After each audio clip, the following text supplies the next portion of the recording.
suatu hal yang sangat membahagiakan kita sebagai umat Islam adalah jumlah kaum muslimin di negeri kita, jumlah yang mayoritas. Bahkan jumlah kaum muslimin di negeri kita adalah jumlah terbanyak di dunia, melebihi jumlah yang ada di negara-negara yang lainnya.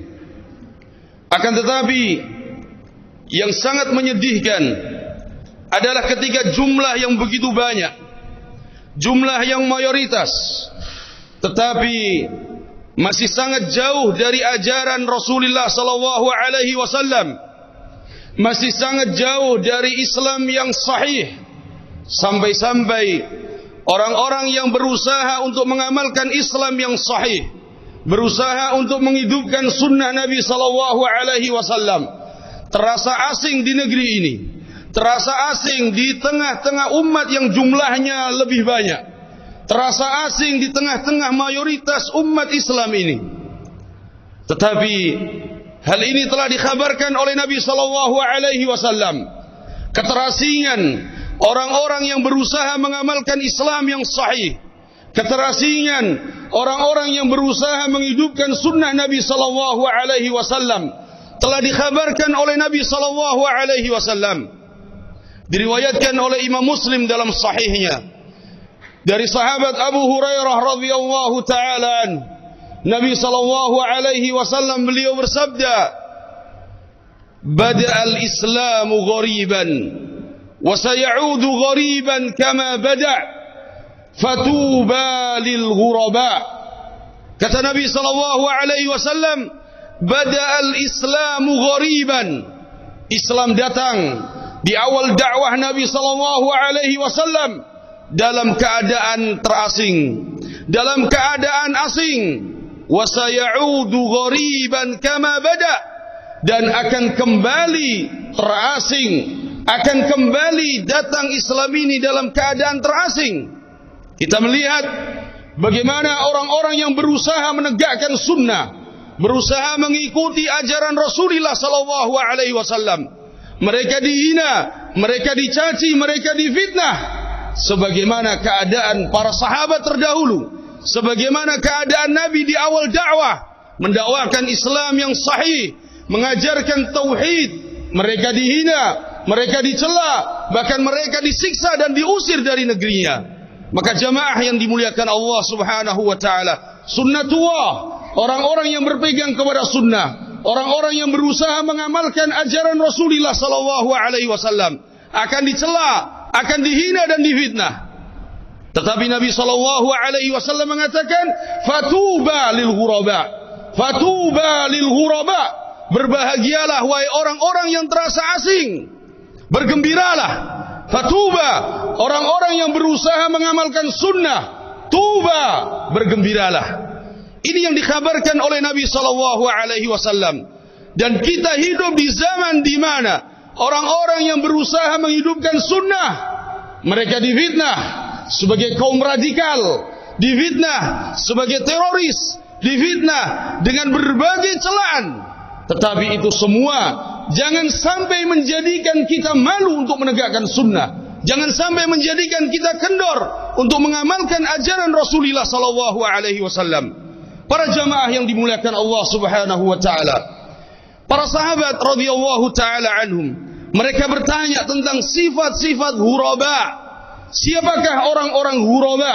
Orang-orang yang terasa asing di dalam berpegang agama ini. Maka diriwayatkan oleh Al-Imam Tabrani rahimahullahu ta'ala, ketika para sahabat bertanya, "Wa manil ghuraba ya Rasulullah?"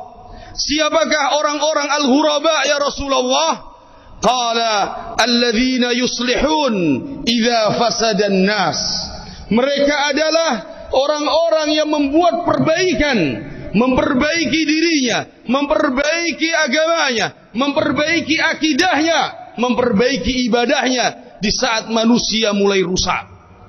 Dalam riwayat yang lain, Nabi sallallahu alaihi wasallam mengkhabarkan, "Unasun salihun fi nasin su'in kathir." Para ghuraba adalah orang-orang saleh yang mereka berada di tengah kebanyakan manusia yang rusak. Maka di sini al-ghuraba adalah orang-orang yang berusaha memperbaiki dirinya, memperbaiki akidahnya, memperbaiki ibadahnya. Kemudian yang kedua, dalam riwayat yang lain, ketika Nabi SAW beliau ditanya, "Wa manil ghuraba ya Rasulullah?" Siapakah al-ghuraba? Maka Nabi menjawab, "Alladzina yuslihun ma afsadan nas."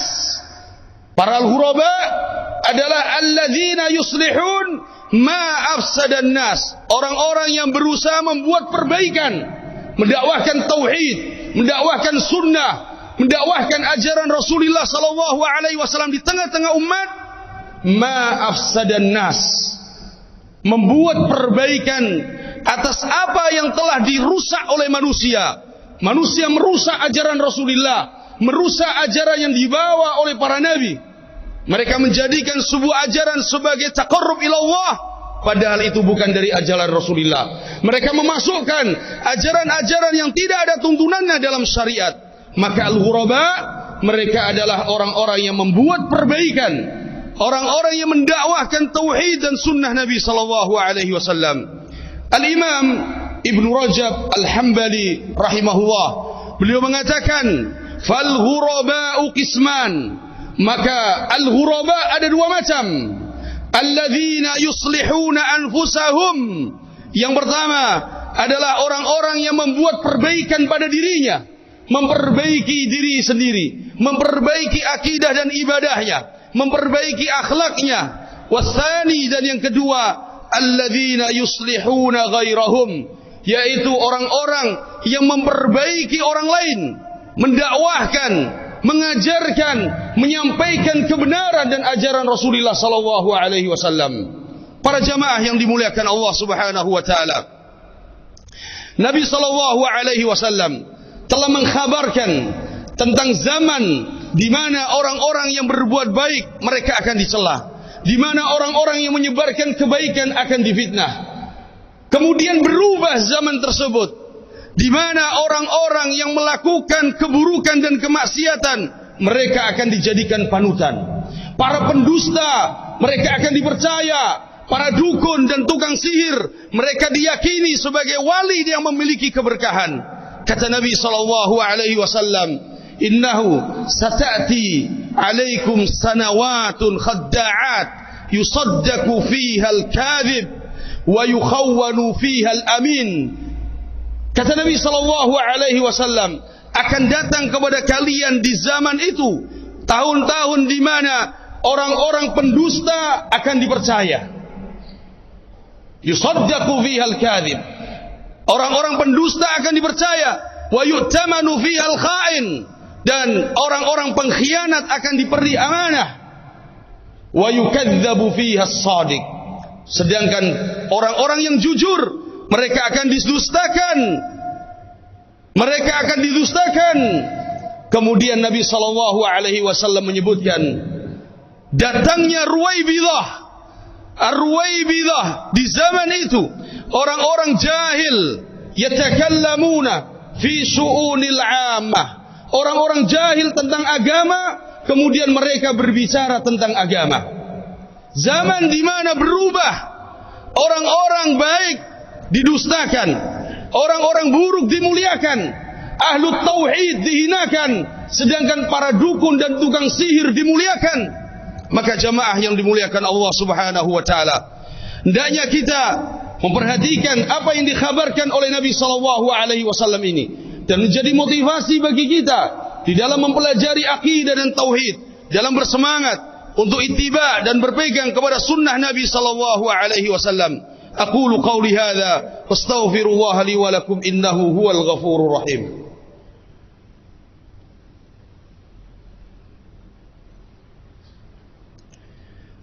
Alhamdulillahi rabbil alamin. Wassalatu wassalamu ala nabiyyina Muhammadin wa ala alihi wa sahbihi wa man sara ala nahjihi ila yaumiddin, amma ba'd. Kaum muslimin jamaah salat Jumat yang dimuliakan Allah Subhanahu wa taala, ada banyak busra, kabar gembira yang datang dari Allah Subhanahu wa taala, juga datang dari Nabi sallallahu alaihi wasallam bagi para ghuraba, bagi mereka orang-orang yang berusaha untuk memperbaiki diri dan memperbaiki orang lain. Dalam banyak busra dikabarkan oleh Allah Subhanahu wa taala, bergembiralah dengan firman Allah Subhanahu wa taala, wasbir fa innallaha la yudhi'u ajral muhsinin. Bersabarlah wahai ghuraba, bersabarlah wahai ahli sunnah, bersabarlah wahai ahli tauhid. Sesungguhnya Allah tidak akan menyia-nyiakan amalan orang-orang baik. Allah tidak akan menyia-nyiakan amalan orang-orang yang berlaku kebajikan.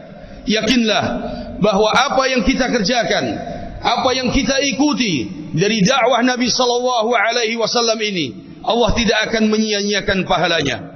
Kemudian Nabi sallallahu alaihi wasallam memberikan kabar gembira. Kata Nabi sallallahu alaihi wasallam, akan datang ayyamus sabr, as-sabru fihinna kal qabid 'alal jamr. Akan datang satu zaman di mana zaman itu butuh kesabaran, sabar di dalam memegang agama, sabar dalam mengikuti sunnah. Kata Nabi sallallahu alaihi wasallam, as-sabiru fihinna kal qabid 'alal jamr. Orang yang sabar di zaman itu, orang yang sabar di dalam memegang ajaran Rasulullah sallallahu alaihi wasallam, kal qabid 'alal jamr, bagikan dia memegang bara api. Maka orang yang ingin selamat, orang yang ingin mendapatkan keselamatan dunia dan akhirat, maka dia harus bersabar di dalam memegang bara api. Dia harus sabar di dalam mengikuti sunnah Nabi sallallahu alaihi wasallam. Dia harus berbangga dengan mengikuti apa yang diajarkan oleh Nabi sallallahu alaihi wasallam. Dalam hadis yang lainnya, Nabi sallallahu alaihi wasallam memberikan kabar gembira, la tazalu ta'ifatun min ummati zahirina 'alal haqq, ya la yadhurruhum man khadalahum wala man khalafahum hatta ya'tiya amrullah wa hum 'ala dhalik. Kata Nabi sallallahu alaihi wasallam, akan senantiasa ada sekelompok dari umatku ini yang akan ditolong dan dimenangkan oleh Allah Subhanahu wa taala. Tidak membahayakan mereka orang-orang yang menfitnah, orang-orang yang menghalangi mereka, orang-orang yang menyelisihi mereka, tidak akan membahayakan mereka. Ahlus sunnah, mereka orang-orang yang akan ditolong oleh Allah Subhanahu wa taala dengan syarat ahlus sunnah menolong agama Allah, ahlus sunnah menolong sunnah Rasulullah sallallahu alaihi wasallam. Allah Subhanahu wa taala berjanji, inna lanansuru rusulana walladzina amanu fil hayatid dunya wa yauma yaqumul ashhad. Sesungguhnya kata Allah, kami pasti akan menolong para rasul kami dan orang-orang yang beriman dalam kehidupan dunia dan dalam kehidupan akhirat. Maka jamaah yang dimuliakan Allah Subhanahu wa taala, uthbutu wasbiru 'ala sunnah, uthbutu wasbiru wasta'inu billahi 'ala sunnah. Inna Allaha wa malaikatahu yusalluna 'alan nabi. Ya ayyuhalladzina amanu sallu 'alaihi wa sallimu taslima. Allahumma salli 'ala Muhammad wa 'ala ali Muhammad kama sallaita 'ala Ibrahim wa 'ala ali Ibrahim innaka Hamidum Majid. Allahumma ighfir lil muslimina wal muslimat wal mu'minina wal mu'minat الأحياء منهم الأموات إنك سميع قريب مجيب الدعوات. ربنا ظلمنا أنفسنا وإن لم تغفر لنا وترحمنا لنكونن من الخاسرين. ربنا اغفر لنا ولإخواننا الذين سبقونا بالإيمان ولا تجعل في قلوبنا غلا للذين آمنوا ربنا إنك رؤوف رحيم. اللهم وفق ولاة أمورنا يا رب العالمين. اللهم أصلح ولاة أمورنا يا رب العالمين. اللهم احفظ بلادنا وسائر بلاد المسلمين. اللهم بلغنا رمضان، اللهم بلغنا رمضان، اللهم بلغنا رمضان يا رب العالمين. ربنا آتنا في الدنيا حسنة وفي الآخرة حسنة وقنا عذاب النار. أقيموا الصلاة.